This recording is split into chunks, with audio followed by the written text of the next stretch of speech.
नमस्कार दोस्तों, आप सभी को आपके अपने चैनल में स्वागत है। हमने मतलब कि ट्रायंगल हम लोग का चल रहा है, ठीक है, त्रिभुज, जो कि प्रश्नावली 6.2 है। हमने इसमें कुछ क्वेश्चंस किया है, क्वेश्चन 1, 2, 3 और 4। आज हम लोग क्वेश्चन 5 से चलेंगे, ठीक है ना। अगर आप लोगों को समझ में नहीं आ रहा है तो आप कमेंट कर सकते हैं, या फिर आप लोग पहले दोबारा आप लोग देख लीजिए, ठीक। अगर नहीं समझ में आया तो फिर आप कमेंट कीजिए, फिर से कोशिश करूँगा आपको समझाने का। ऐसे में मैं इजी तरीक़े से आप लोगों को समझा रहा हूँ, ठीक।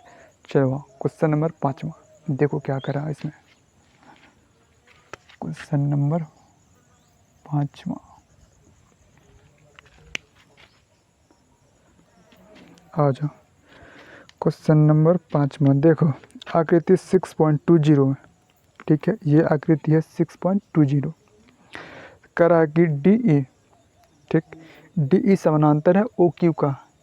डी ई समानांतर, देखो डी ई समानांतर है ओ क्यू का, ठीक। मतलब यहाँ से यहाँ का डिस्टेंस जो है इक्वल है, सेम है, समानांतर है, पैरेलल है। फिर कह रहा है कि डी ई समानांतर है ओ आर का।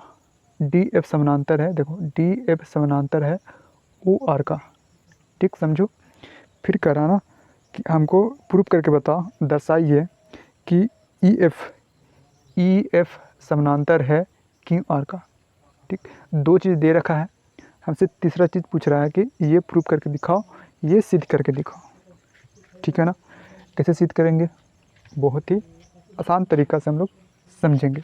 देखो हम लोग क्या करते थे ना, जैसा मतलब जो क्वेश्चन में दिया रहता था, जो दिया हुआ रहता था, उसको हम लोग पकड़ते थे और उसकी मदद से हम लोग प्रूफ कर देते थे। तो इसमें भी वही करेंगे। जो चीज़ दे रखा है, हमारा क्या दे रखा है, डी ई, देखो दिया है डी ई समानांतर है, पैरेलल है किसका, हाँ डी ई समानांतर है ओ क्यू का, ओ क्यू का, ठीक। और फिर क्या दे रखा है, डी एफ समानांतर है ओ आर का। डी एफ समानांतर है ओ आर का, कोई दिक्कत। इन्हीं दो की मदद से हम लोग प्रूफ कर देंगे कि ई एफ, ठीक। हमें प्रूफ क्या करना है, सिद्ध क्या करना है, सिद्ध करना है, सिद्ध करना है। क्या सिद्ध करना है भाई साहब, तो ई एफ समानांतर क्यू आर का हमें प्रूफ करना है। कैसे करेंगे, जो दे रखा है उसी की मदद से हम लोग को प्रूफ करना होता है, ठीक।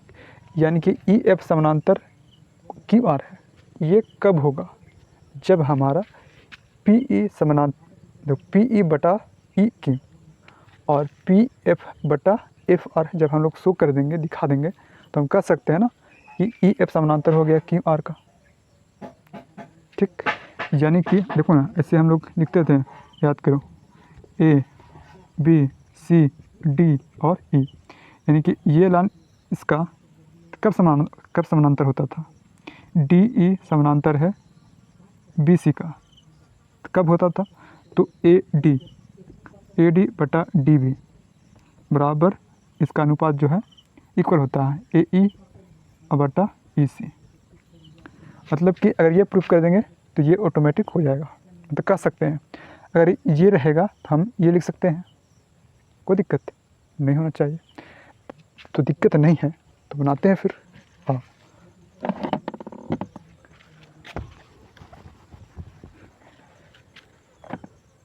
देखो डी ई समानांतर है ओ क्यू का, डी ई समानांतर है ओ क्यू का, ओ क्यू का मतलब कि हमें त्रिभुज उठाना पड़ेगा ये वाला,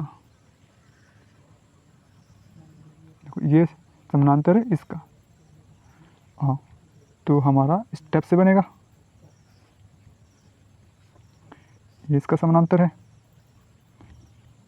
तो P यहाँ पे E, यहाँ पे D, O और Q, यही बनेगा ना। तो लिख सकते हैं ना, देखो डी ई समानांतर है ओ क्यू का, तो जब ये है दिया हुआ तो इसको अपन लिख सकते हैं ना, पी ई बटा ई क्यू बराबर पी डी बटा डी ओ, त्रिभुज लेंगे हम लोग पी क्यू ओ में, ठीक, जिसमें हमें डी ई समानांतर है ओ क्यू का, ठीक। आओ लिख सकते हैं फिर पी ई बटा ई क्यू बराबर पी डी बटा डी ओ। कोई दिक्कत बा नहीं, तो इसको मानेंगे समीकरण 1 और 2 क्यों मान के चलते हैं, क्योंकि आगे हम लोग देखेंगे ना कि सेम मिलता है समीकरण 1 और 2 में। चलो आप फिर ले लो, फिर देखो एक तो इसका काम हमने कर दिया, फिर दे रखा है तो इसका काम अगर करेंगे तब त्रिभुज फिर लेंगे हम लोग डी एफ समानांतर है ओ आर का। देखो डी एफ समानांतर है ओ आर का, मतलब कि ये त्रिभुज उठाना पड़ेगा हमें। तो पी ओ और आर, पी ओ आर में जिसमें दे रखा है डी एफ समानांतर है ओ आर का। देखो तो पी डी बटा डी ओ और पी एफ बटा एफ आर लिख सकते हैं।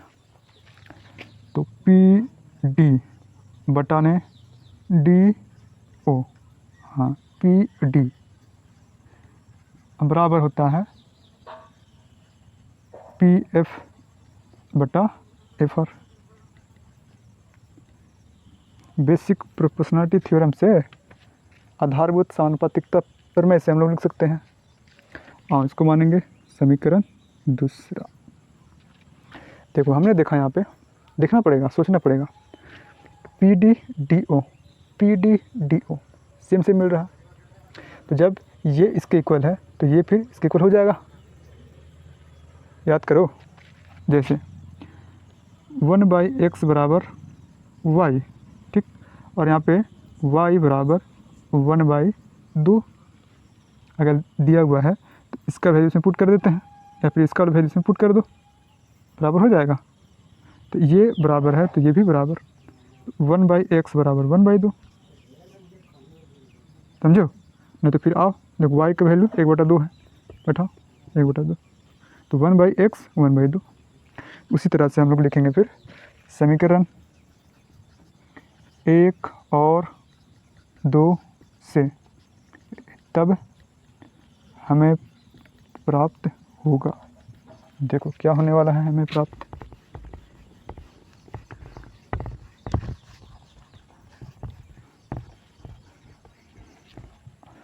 तो हमारा पी डी बटा डी ओ। तो 1 और 2 से हमें क्या मिलेगा फिर, पी ई बटा ई क्यू, और इधर हो जाएगा पी एफ बटा एफ आर। कोई दिक्कत? अब ध्यान दो, हमें क्या प्रूव करना था, हमें क्या सिद्ध करना था। देखो हमें सिद्ध करना था ई एफ समानांतर है क्यू आर का, यानी ई एफ समानांतर है क्यू आर का। तो हम लोग क्या लिख सकते हैं, हाँ बेसिक प्रोपोर्शनलिटी थ्योरम से हम लोग क्या लिखेंगे फिर, पी ई बटा ई क्यू बराबर होता है पी एफ और बटा एफ आर। कोई दिक्कत? देखो हमें सिद्ध करके क्या लाया, पी ई बटा ई क्यू पी एफ बटा एफ आर, सेम हमने हमने प्रूव किया, ठीक, यानी कि हमने सिद्ध कर दिया। अतः सिद्ध हुआ, क्या सिद्ध हुआ, तो ई एफ समानांतर है क्यू आर का। कोई दिक्कत? हो गया आंसर, बहुत ही आसान था। और क्वेश्चन नंबर फिर 6 में भी चलते हैं। अब हम लोग चलते हैं क्वेश्चन नंबर 6 की ओर, ठीक। देखो 6 में क्या प्रूव करना है, हमें क्या शो करना है। आओ, तो हमारे पास है क्वेश्चन में कि आकृति 6.21 देखना है, देख लिया हमने, ठीक। करा क्रमशः ओ पी ओ क्यू और ओ आर पर स्थित बिंदु ए बी सी इस प्रकार है कि ए बी समानांतर है पी क्यू का और ए सी समानांतर है पी आर का, तो प्रूव करना है, दर्शाना है बी सी समानांतर है क्यू आर का। ठीक, देखो सेम टू सेम क्वेश्चन हमारा 5वां है, ठीक है ना। देखो ये हमारा फिगर है, कह रहा कि हम आपको दे चुके हैं, दे दिए हैं, मतलब कि कंडीशन दे रखा है इन्होंने कि ए बी समानांतर है पी क्यू का और ए सी समानांतर है पी आर का। प्रूफ क्या करना है कि बी सी समानांतर है क्यू आर का। ठीक, तो हमें बी सी समानांतर क्यू आर प्रूव करना है। देखो जो चीज़ दे रखा है उसी की मदद से हम लोग को प्रूव करना होता है। ठीक, तो दिया है हमारे पास क्या क्या दे रखा है, तो ए बी समानांतर है पी क्यू, फिर क्या दे रखा है ए सी समानांतर है पी आर। ठीक, चलो तो सिद्ध करना है, क्या हमें सिद्ध करना है, तो बी सी समानांतर क्यू आर। ठीक, बी सी समानांतर क्यू आर, समझो बी सी समानांतर क्यू आर हमें दिखाना है। कैसे दिखाएंगे भाई,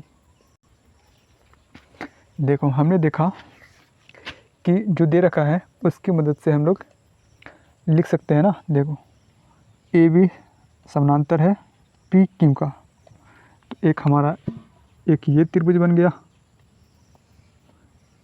ठीक, जिसमें से ये लाइन इसका पैरेलल है, यानी कि ए बी समानांतर पी क्यू। फिर देखो और क्या दे रखा है, ए सी समानांतर पी आर। देखो ए सी समानांतर पी आर, यानी कि हमें एक और त्रिभुज लेना पड़ेगा, ठीक है। और देखो फिर हमें प्रूफ क्या करना है, ये वाला पार्ट, मतलब कि बी सी समानांतर क्यू आर। और तो त्रिभुज कौन सा लेंगे, P O Q. P O Q में क्या दे रखा है, ए बी समानांतर पी क्यू। कोई दिक्कत तो लिख सकते हैं ना।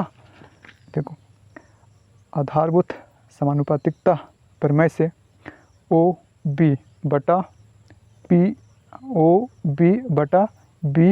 क्यू बराबर होता है ओ ए बटा ए पी। कोई दिक्कत, तो अपन लिख सकते हैं ओ ए बटा ए पी बोलो ओ बी बटा बी क्यू।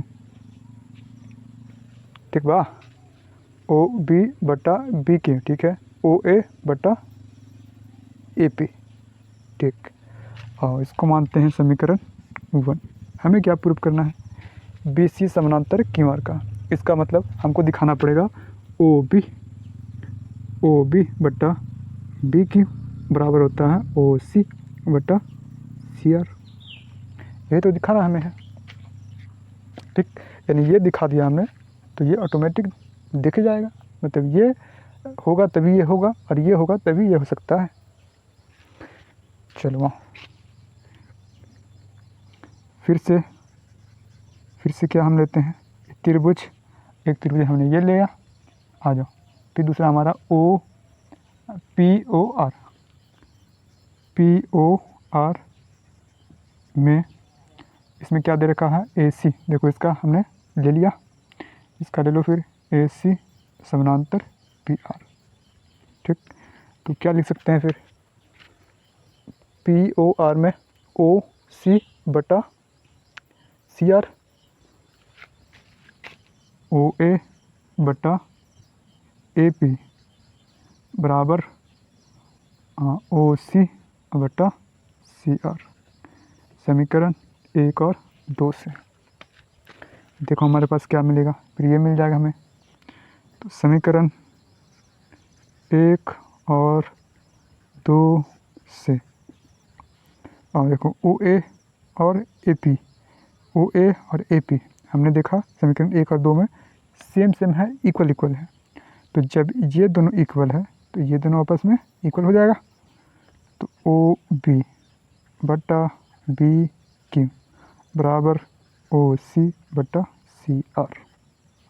चलो तो अपन लिख सकते हैं यहाँ पे समानुपातिकता, आधारभूत समानुपातिकता प्रमेय से यहाँ भी लिख सकते हो। ठीक, मतलब सजा करके जितना अच्छा तरीका से लिखोगे बनाओगे उतना बढ़िया है। नंबर तो अधिक नहीं मिलेगा लेकिन बट देखने वाला भी कहेगा हाँ बंदा जानकारी है, इसको सब चीज़ इसने तो तोड़ कर लिखा है, मतलब कि विवरण दिया है। ठीक है, हाँ।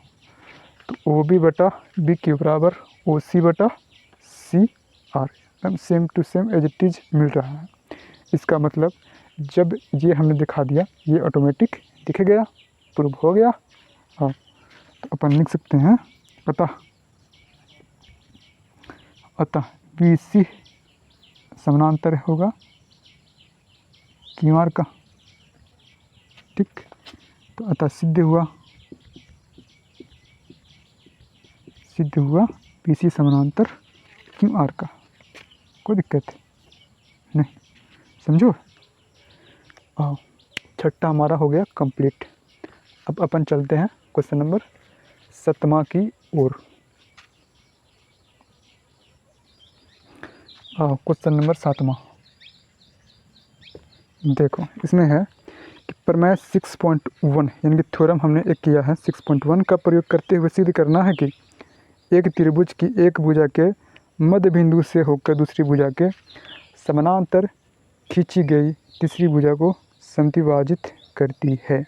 समझो, लैंग्वेज है, लैंग्वेज को पकड़ना है, अगर पकड़ में आ जाएगा तो हमारा आंसर भी बन जाएगा। ठीक, देखो करा एक त्रिभुज है, जैसा कि हम लोग 6.1 में एक थ्योरम करना है, उसको हेल्प लेना है। हेल्प लेकर के कर रहा है कि एक त्रिभुज की एक भुजा के मध्य बिंदु मतलब मान लो ये है त्रिभुज। ठीक, देखो कोई भी ये भुजा है, इसमें 3 भुजा होता है, 1 2 3।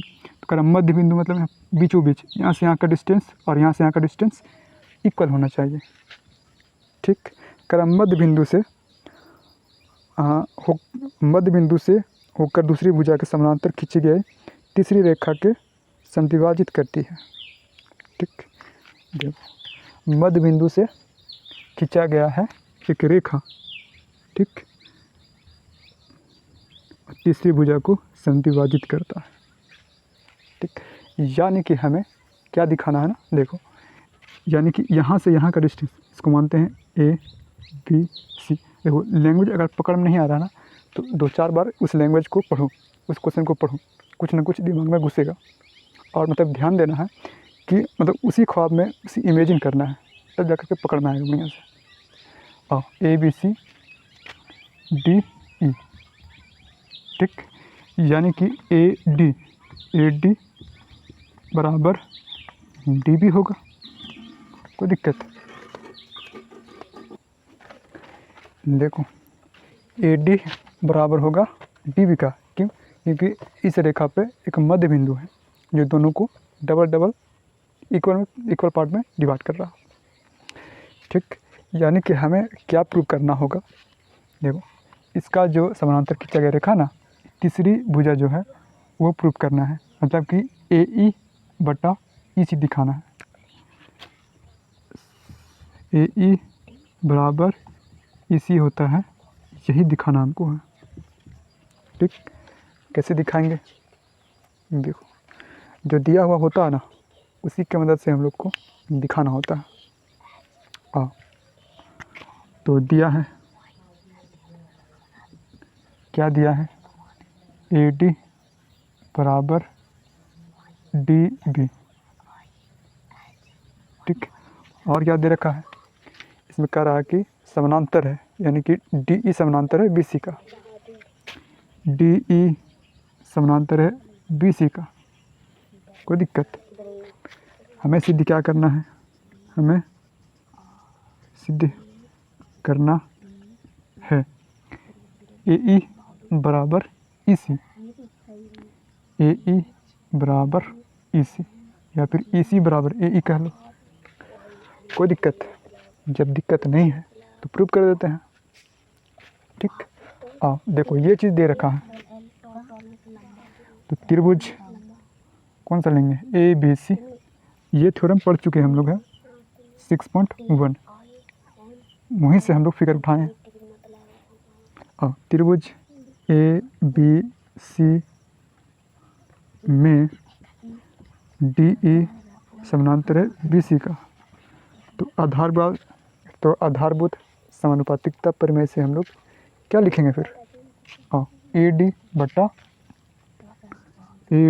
बट्टा डी बी बराबर ए ई बट्टा ई सी। मान ले, कोई दिक्कत? फिर क्या दे रखा है? ए डी बराबर है डी बी का, ए डी बराबर है डी बी का, ये दिया है, क्वेश्चन के अनुसार हम लोग उठाए हैं। आ जाओ, तो ए डी बराबर डी बी को समीकरण 1 में रखने पर, ठीक है, रख दो। फिर देखो, जहाँ पे ए डी है वहाँ पे डी बी रख देंगे, यानी या फिर रख सकते हैं डी बी बराबर ए डी, मतलब एक दूसरे का बराबर है, इक्वल है। आ जाओ फिर, तो यहाँ पे क्या रखेंगे? डी बी, तो डी बी और बट्टा में डी बी, कहीं एक ही जगह रखना है। पता चला कि ये इसके इक्वल है, भैया बताए थे ये इसके इक्वल है और ये इसके इक्वल है, तो इसकी जगह पे ये रख देंगे और इसकी जगह पे ये रख देंगे। ऐसा करने पर कतई नहीं करना है, मतलब गलती हो जाएगा, आंसर आएगा ही नहीं। और इधर है ए ई बट्टा ई सी, कहीं एक ही जगह पुट करना है। देखो कट गया, यानी हमारे पास क्या आया? ए ई बट्टा ई सी बराबर 0 0,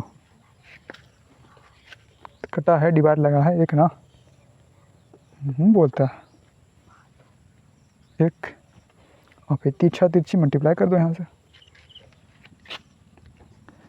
ए ई तिरछा तिरछी, तो यहाँ पे ए ई और यहाँ चल जाएगा ई सी बराबर ई सी। बोलो हमें क्या सिद्ध करना था? तीसरी भुजा जो दिया हुआ है उसको समद्विभाजित करता है, समद्विभाजित, डी मतलब दो बराबर भागों में बांटना था, तो हमने बांट दिया, ए ई बराबर ई सी, और हमें प्रूव क्या करना था? ए ई बराबर ई सी। तो लिखेंगे लास्ट में अतः ए ई बराबर ई सी सिद्ध हुआ, प्रूव हुआ, सिद्ध हुआ। बार बार प्रैक्टिस करना, बार बार इसको कॉपी पे बनाने की कोशिश करना अपने से। एक बार देख लो, उसके बाद बनाओगे ना तो ऑटोमेटिक समझ में फिर आने लगेगा। तो चलते हैं क्वेश्चन नंबर 8 की ओर, और समझते हैं फिर क्वेश्चन नंबर 8वां को। देखो 6.2 का प्रयोग करना है, ठीक, करा के सिद्ध कीजिए कि एक त्रिभुज की किन्हीं दो भुजाओं के मध्य बिंदुओं को मिलाने वाली रेखा तीसरी भुजा के समानांतर होती है। ठीक, एक त्रिभुज है, इसमें से कोई भी दो त्रिभुज ले लो, ठीक, कर इसका मध्य बिंदु लेना है। फिर किन्हीं दो भुजाओं के मध्य बिंदु, ये ले लो या फिर ये ले लो, चलो एक ये लेते हैं और एक ये लेते हैं, यहाँ पे मध्य, तो इसका बीचों बीच और इसका बीचों बीच, इसको फिर मिलाते हैं। तो कह रहा है कि तीसरी भुजा जो है ये इसके समानांतर होगा, मतलब पूर्व यही करना हमें है। इसको मान लेते हैं ए बी सी, और ये हो गया डी और ई, यानी कि डी ई समानांतर ए सी प्रूव करना है। ठीक, प्रयोग थोड़ा किसको करना है 6.2 में। देखो 6.2 में क्या दे रखा है, थोड़ा समझो। हमने ये थ्योरम नहीं किया है, फिर भी समझो। करा कि यदि एक रेखा किसी त्रिभुज की दो भुजाओं को एक ही अनुपात में विभाजित करे तो वह तीसरी भुजा के समानांतर होती हैं। सेम टू सेम हमारा ये मतलब कि बी ई बटा ई सी बराबर बी डी बटा टी ए या फिर ए डी। ठीक है ना। तो हमें क्या दिखाना है, डी ई समानांतर है बी सी का। इसका मतलब अगर ये है तो फिर ये ऑटोमेटिक लिखते हैं। क्यों? क्योंकि ये समानांतर है, इसका इन दोनों आपस में पैरेलल है। तो ए डी बटा डी बी बराबर ए ई बटा ई सी। इन दोनों का जो अनुपात है इक्वल होता है, सेम सेम होना चाहिए, तभी हम कह सकते हैं आधारभूत समानुपातिकता से ये ए डी बटा डी बी बराबर ए ई बटा ई सी। तो हमें अगर ये प्रूव कर देते हैं तो ये ऑटोमेटिक हो जाएगा, या फिर अगर ये दिखाना है तो ये सिद्ध कर दो, कोई दिक्कत। तो वही हमने लिखा है कि हमारे पास क्वेश्चन में दे रखा था कि ए डी बराबर है डी बी का और ए ई बराबर है ई सी का। क्यों ऐसा क्यों हम लोग बराबर कर दे रहे हैं? क्योंकि क्वेश्चन में ही कहा गया है कि किन्हीं दो भुजाओं का मध्य बिंदु, यानी कि मध्य बिंदु किसको बोलते हैं, अगर एक रेखा लिए हैं तो दो भागों में मतलब कि द्विभाजित दो भागों में बराबर होना चाहिए, इक्वल होना चाहिए, तभी हम कह सकते हैं कि वो मध्य बिंदु पर समानांतर हो रही है। तो मध्य बिंदु पर समानांतर हो रही है, यानी कि ए डी बराबर डी बी। ठीक, और क्या लिख सकते हैं ए ई बटा ई सी, सॉरी ए ई बटा ए ई बराबर है ई सी का। ठीक है, और तो ए डी बराबर है डी बी का और ए ई बराबर है ई सी का। हमें क्या प्रूव करना है, डी ई समानांतर है बी सी का। तो आधारभूत समानुपातिकता प्रमेय से हमारा क्या होता है, ए डी बटा डी बी बराबर ए ई बटा ई सी। ये चीज़ हमने लिखा। तो एक बार हम ये उठाएंगे, एक बार हम लोग इसको उठाएंगे। तो ए डी बटा डी बी बराबर, देखो यहाँ पे क्वेश्चन के अनुसार ए डी की जगह पे डी बी पुट करो या फिर डी बी की जगह पे ए डी पुट करना है। तो ए डी रहने दिए, डी बी बराबर हमने ए डी पुट कर रखा। कहाँ से? तो क्वेश्चन के अनुसार दिया है वहाँ से उठाए हम लोग। तो यहाँ पे कट करके एक आ गया, ए डी से ए डी कट गया एक। उसके बाद फिर हमने ये उठाएंगे, ये उठाने के बाद फिर भी हमारा एक आएगा। ए ई रहे ई सी को रहने दिए, ए ई की जगह पे ई सी पुट करना है, पुट करके हमने एक ला दिया। समीकरण 1 और 2 से हम लोग मिला दिए। क्यों? क्योंकि इसका वैल्यू एक इधर आया, एक इधर आया, मतलब कि समीकरण 1 से हम लोग एक बराबर एक। हम लोग क्या करते थे पिछले वाले क्वेश्चन में, अगर इसका वैल्यू सेम सेम है, अगर यहाँ पे ए ई बटा ई सी दोनों में सेम सेम है तो ये दोनों आपस में बराबर कर देते थे। तो वहीं से हमने चुराया है कि एक इसमें भी है और एक इसमें भी है, तो दोनों सेम सेम है जब है तो हम लिख सकते हैं ना ए डी बटा डी बी बराबर ए ई बटा ई सी। ये दोनों आपस में बराबर हो गया। समीकरण 1 और 2 से हमारा हो गया ए डी बटा डी बी बराबर ए ई बटा ई सी। ठीक, और जब ये आ गया तो उल्टा हम कह सकते हैं कि डी ई समानांतर है बी सी का। यह चीज़ हमने लिखा है कि अतः हमारे पास प्रूव हो गया, प्रूव कर दिया हमने, डी ई समानांतर हो गया बी सी का, सिद्ध हुआ।